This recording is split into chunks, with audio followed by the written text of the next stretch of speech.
You're on the Nation at 5. I'm Anand Narasimhan. Ladies and gentlemen, we start with news coming through, and there is a big troublesome situation brewing in the neighborhood, ladies and gentlemen. And it's a big CNN News 18 exclusive. Pakistan of jihadi groups. It just looks like around this entire Tehreek-e-Labbaik Pakistan, the Lashkar and the Jaish cadre have now taken to the streets. And it's a warlike situation, a civil warlike situation that we are witnessing in the streets of Pakistan. It's spilled over from Lahore into Faisalabad and some of the other regions. It is threatening to spill over into FATA. And these are visuals of the police and the security personnel having to use chemical weapons and even acid to try and curtail the crowds. And there are huge clashes which are being reported from Lahore and also the country's capital, Islamabad. More than 500 people are reportedly seriously injured. The police used chemical weapons on protesters. Police personnel also injured. There are many reports that acid was used on the protesters. But what is alarming is this huge turnout of rabid radical groups who are now being backed by the terror outfits.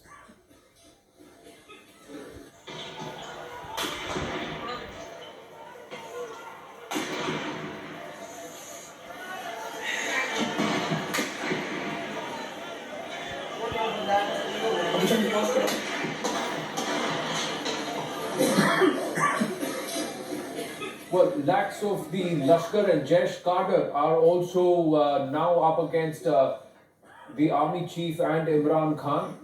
These are the visuals coming through, and it is spilling over. Manoj Gupta, our investigations editor, getting us more inputs, and we also have Amjad Ayub Mirza, who's also been sharing a lot of the developments what have been happening in Pakistan. Amjad Ayub Mirza, it is boiling down into a civil war because there are multiple groups who are now being forced to try and join in on these protests against Imran Khan and Qamar Javed Bajwa, called by the Tehreek-e-Labbaik Pakistan.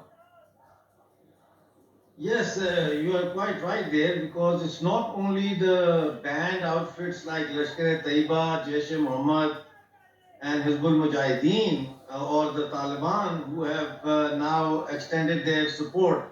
Even the moderate Islamic organizations such as the Majlis, which is head by MMA, which is head by Maulana Rahman, Fazlur Rahman, they have held a press conference and they have said that they extend their support to Tehreek-e-Labbaik Pakistan, and that they have endorsed the general strike that has taken place today. As you know that the Grand Mufti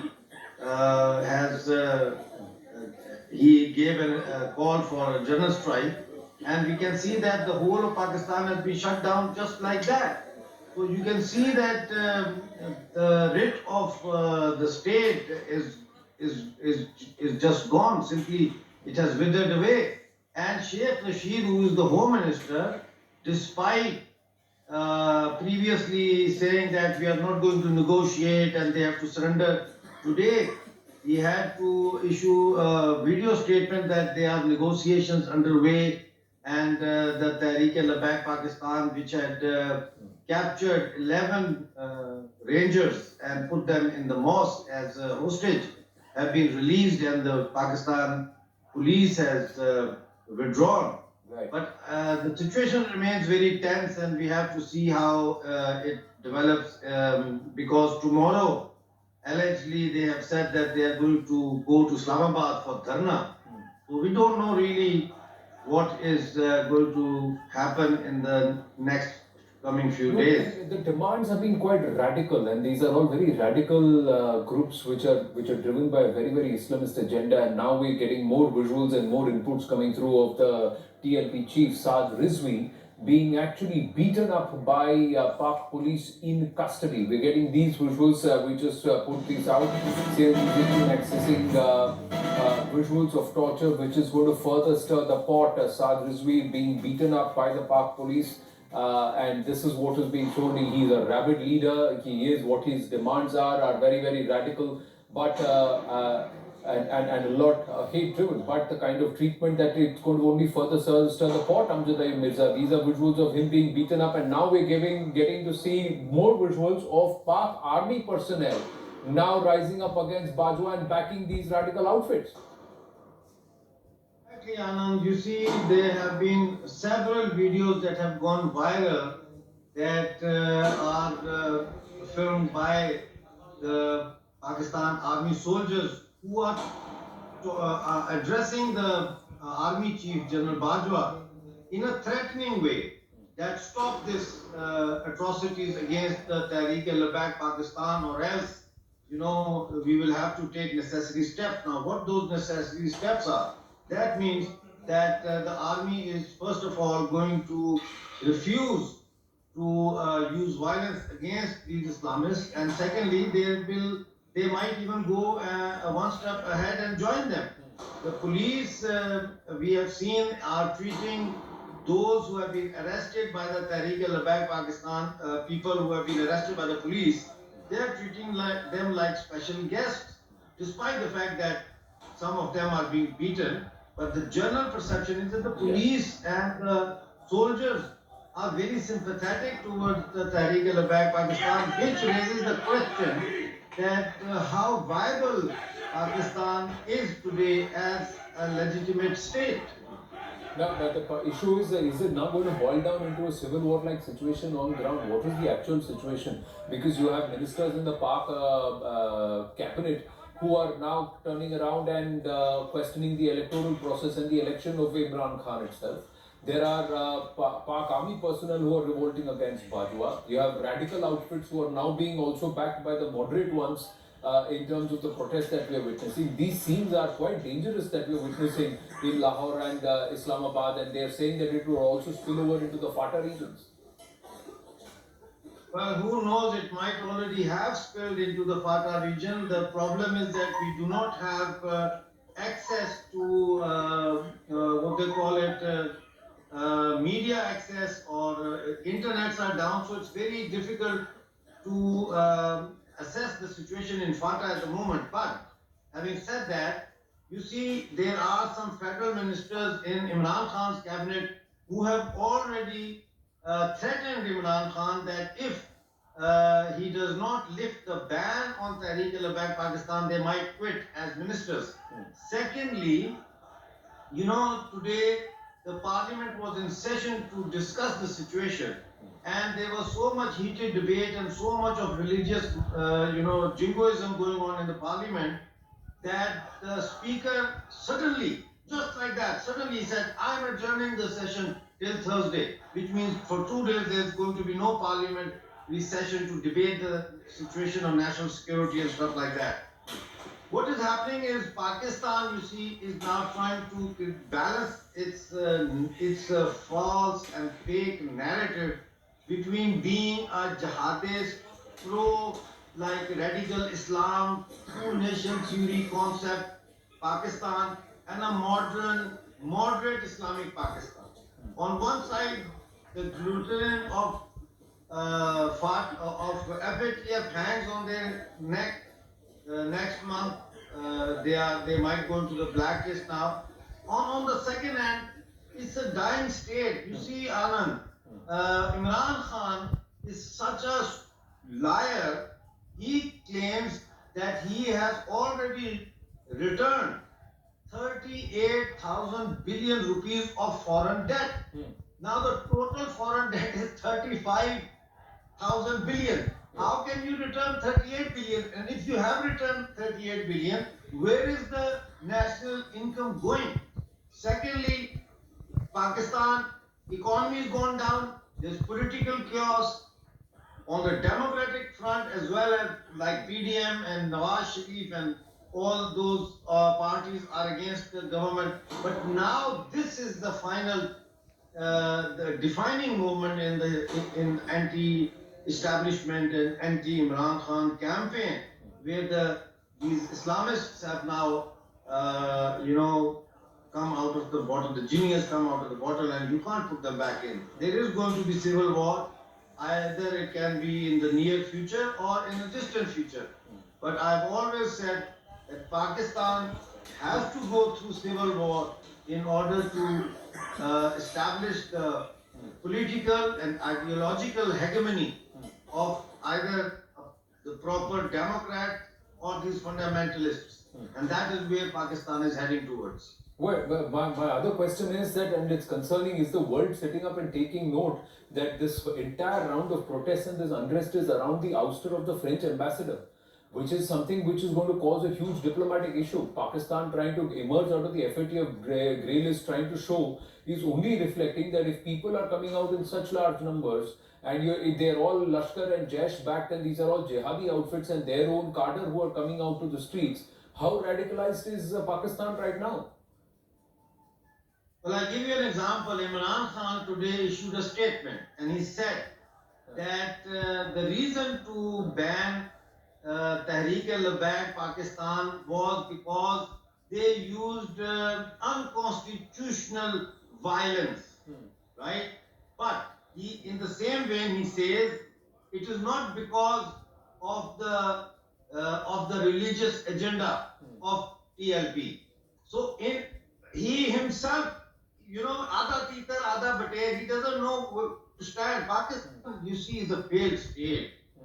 And Pakistan, whether they sack the French ambassador or not, things have gone beyond that. Even if they do not sack it, the hypocrisy of the Pakistani state and those in power like Bajwa and Imran Khan is for everyone to see clearly, so transparent. So there is no chance that Pakistan can get out of the grey list. Pakistan now stands very close to going into the blacklist. No, we got more inputs coming through, and now this is the intelligence report that's been submitted to Imran Khan. Manoj Gupta, our investigations editor, getting us the inside details. And what is being said is very clearly situation out of control in Punjab and also in the Pindi Islamabad region. Strong steps need to be taken. And we shouldn't bother about human rights now. Pakistan's struggle is becoming big. That's what is the report that's been given, Amjad Ayub Mirza. And already there are reports that protesters have been attacked with acid and some other chemicals too. Well, Pakistani police and rangers have used water cannons which had chemicals in them that when they touch your skin, the water falls on your skin, it starts to itch, your body starts to itch. And there are news and reports that acid diluted in a diluted form, acid has also been used to disperse crowds. Now this is very barbaric, you see. The most dangerous thing is that in the army, I've been reporting for a long time, a lot of ethnic minority army officers have been forcefully retired and their pensions have been cancelled. Now, though that group is watching from the sidelines what is going on, and I think that in the coming future we will see that a group or a few of those forcefully retired army officers are going to join their respective ethnic freedom struggles, which are very militant at the moment. Now, what's the solution? Where is this heading? Because this has been a string right through this time of the COVID pandemic. Amjad Ayub Mirza, last 1 year, we've seen unrest, protests sprout at multiple points, be it in Gilgit-Baltistan, be it in Waziristan, be it in Sindh, be it in Balochistan. In some reason or the other, people are taking to the streets. Even now, it's the same thing that we are witnessing. And now we are seeing radicals and moderates shaking hands. Well, yes, because the pressure of radicals is so fierce that the moderates have no choice. They are forced by circumstance to take the steps that Maulana Fazlur Rahman took yesterday and other Maulvis are taking as well. But coming back to your question about the solution, you see, there are only two paths that Pakistan can go. One is on which Pakistan is, marching at a fast pace, which is destruction. And the other is that all the occupied ethnic nationalities like the Baloch, the Pashtun, the Sindhis and us from the POJK and POGB gain our freedom. So that is my message, that we should now use this moment when our enemy is in total chaos and fighting among themselves to strengthen our resolve to free ourselves from the tyranny of the state called Pakistan. Absolutely, and this is in fact concerning that it is moving from. It's just situation is turning from bad to worse. My final question, Amjad Ayub Mirza, before we move on, in the next 24 to 48 hours, are we looking at some strong steps, or and is the strike which was called today, is it a success? Is it a total success? Does that not reflect poorly on Imran Khan? So is his time also are his days also numbered? Well, it has been a complete success as far as I know, and the reports that I have been receiving, even in remote cities of interior Sindh and even in Balochistan, small shops, even they have been shut down. Whole of Sindh today, all across Sindh, the petrol stations have shut down. There's not a single petrol station that I've been told. This is what I've been informed from ground zero, that not a single petrol station is operated today, operational in Sindh. Now, in the next 48 to 72 hours, I would say 24 hours is a bit too short a time to evaluate. But in 48 to 72 hours, I see that the government has no choice but to lift the ban from Tehreek-e-Labbaik Pakistan, release Saad Rizvi, the leader, and enter into negotiations. And but this is not going to go away. You see, this is the state has started to retreat, but the state can only retreat to a certain extent. Right. And after that, there will be again fresh clashes between these terrorist groups, Tehreek-e-Labbaik, and the state. And that is what I am saying. This is the time when the enemy is so weak that the sub-nationalist movements and the militant movements have a lot to gain from this. Right. Right. But this also means that things are spiraling out of control. Then somewhere is there an international intervention which is going to be important, because there is also huge pressure on Qamar Bajwa. There is a total dissipation of views and a difference of views within the army. Not many people are happy with the ceasefire coming to play and being enforced for more than 2.5 months now between India and Pakistan. Well, if Pakistan descends into chaos to such an extent that it turns to, there's a danger of Pakistan falling into the category of Syria or Libya at the time of the fall of Gaddafi, then I think that Afghan troops and Indian troops, to start with, they will have to think about playing a significant role. Right.